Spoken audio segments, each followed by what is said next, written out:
Hey, how's it going? It's September 15th, 2022. This is your Daily Sweet Talk. Let's make up another story.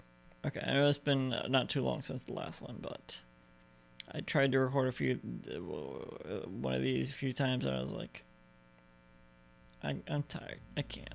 So, let me see. Actually, let me talk about sporks. This is my topic for today. I'm going to just quietly, tiredly talk about sporks. This is not an improvised story. I fooled you. This isn't a story about sporks. This is a spork.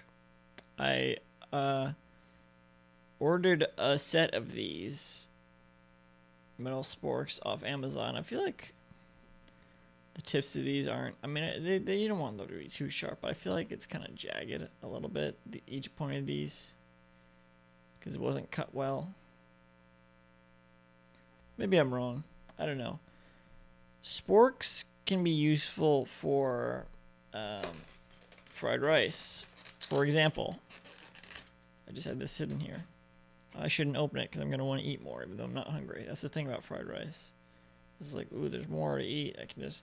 But anyway,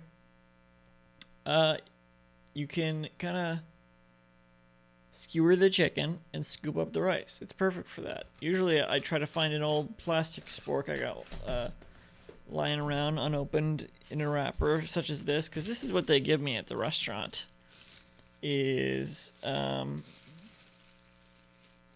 knife, spoon, fork, napkins. They don't give me...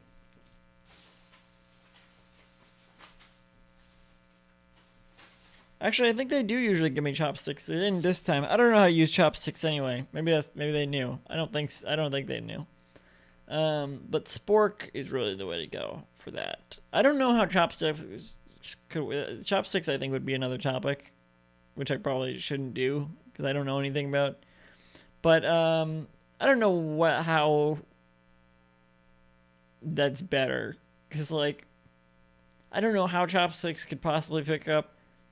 Unless the rice sticks a little bit to the other rice, then it's just going to fall through. You can only have, like, whatever rice is caught between the...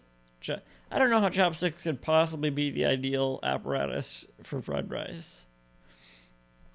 But that's the non-chopstick user in me talking, which is all of me, because I don't know how to use chopsticks.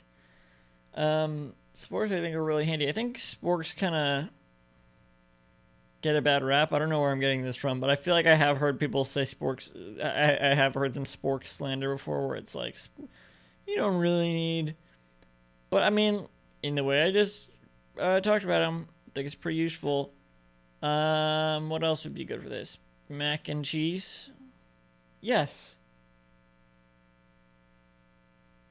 Well, yes. Certain mac and cheese probably would be useful for this.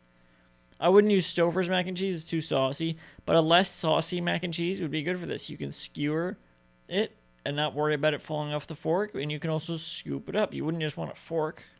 You could just use a fork. But you can scoop it up also. Anything that needs to be skewered and scooped, a spork is good for that. It's obviously because of the things separating the prongs. That's what they are. They're prongs. Kind of. Semi-prongs. This is a really good spork because, I mean, other than maybe it's not cut well, but like the amount, like it's not too, it's deep. It's as deep as a spoon is. The prongs are just on the end, so it's pretty much, you can use it as a regular spoon. Couldn't really. I would not eat soup with this. But it's enough. It's enough. And these are deep, but they don't run into the spoon too much. A good spork does not does as much as it can to not sacrifice the spoon abilities.